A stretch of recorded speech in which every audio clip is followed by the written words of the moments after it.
to use? You definitely Okay, do. can I check that out? You sure can. Here's my ID. Okay, thank you. There you go. All right, and you'll have this room for 4 hours. Thank you so much. You're welcome. I'd like to check out a sensory bag, please. Okay, we'll see you right there. Thank you.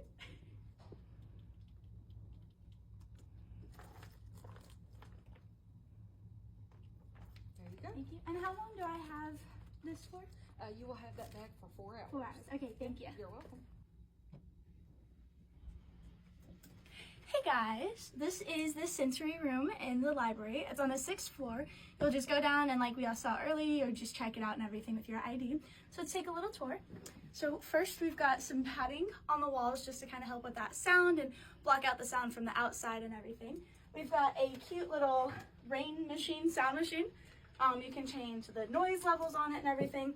On the desk, I think this is my favorite part. There's some cool sensory little things. I don't know what these are called, but you just kind of play with them and press all the different textures. We can also adjust the light. So if I want to take off the desk light, just have the overhead.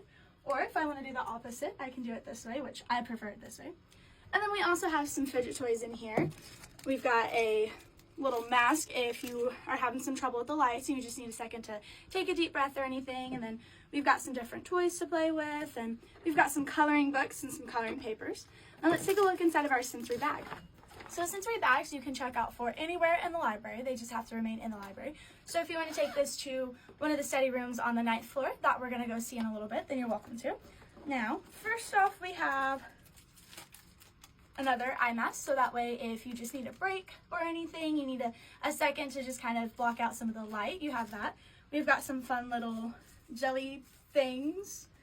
I actually love this. I would play with this instead of doing my homework, so I'm going to put that down.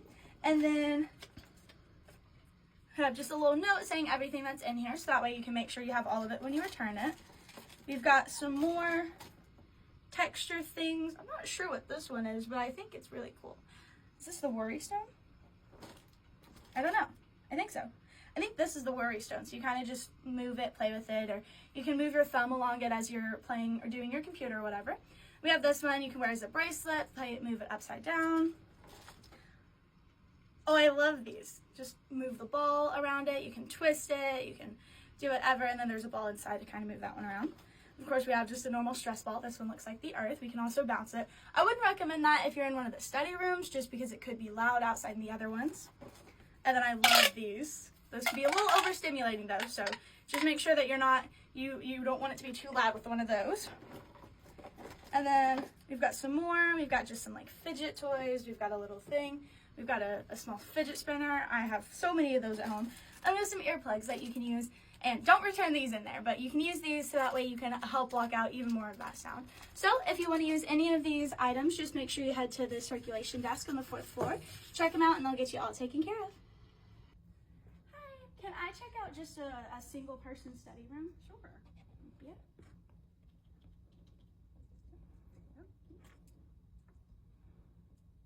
All right. Thank you Be back so in much. 4 hours. Thank you. All right, now that we have our key, we're gonna look at the room number right here. It's 902. So head up to the 9th floor and we're in room 902. So let's head in. Alrighty, now that we're in, we're gonna turn on our lights here. You always have to have at least one light on when you're using these rooms, just so that way they can make sure you're awake and not taking a little nap. So we have our desk light's gonna be here on the right, and then our overhead is here on the left. Here is just a sign with all the different roles, and you make sure you follow those just so that we were respectful of the space. And now it's time to complete my final, so wish me good luck. Alrighty guys, so we already saw the sensory friendly room and the single person study rooms. There's also a few rooms that you can check out for 2 to 4 people, so it's going to be a smaller room like this where it's just one long desk, or we have rooms where it's 4 or more people where it's going to be kind of set up like a conference room. There's also rooms that you can check out in the commons like the one button room or the Zoom room, but those you're going to have to reserve online along with those other study spaces. Also in the library and the commons, we have some whiteboards. They are all over the place. Literally turn a corner and you'll find one. And you can take them into the study rooms or have them sit next to you out in the lounger and everything. You can check out the markers and the erasers at the circulation desk where we checked out the rooms, so make sure you grab those for you. Alrighty guys, so now we're gonna look into how to search for books using the online catalog. So first you're gonna go to type in WKU Libraries, I'm gonna click right here and say we want a book to learn about trio. So we're gonna do advanced search. And then here's a whole bunch of books. Now I like to go through and I like physical books instead of online ones. So I'm gonna click that I want books from the Helm Craven's library. And then I'm gonna say, oh, this is a little chatbot that pops up to help answer questions for somebody at the library desk is gonna answer those questions for you if you have any. But right now we're gonna just click them away. So I'm gonna say, I want them held by the library and then apply filters. So now, let's see if we can find a book on the 9th floor that we're on. All right, so here we have a book that's just called Trio, and it says, oh, where'd it go? Let's see. So there's gonna be this little button right next to it that says map it, and then it's gonna pull up this. So this is gonna be on the 8th floor, so we'll go down one flight of stairs. All right, so I found my book, I've mapped it out, and so it shows me that it's gonna be at the very front of the 8th floor. The way that you wanna look at this, if you need to turn it sideways, you can. These little spots right here are gonna be the elevator, which means it's gonna be the front of the floor. And then when there's just one staircase, it's gonna be the very back of the floor.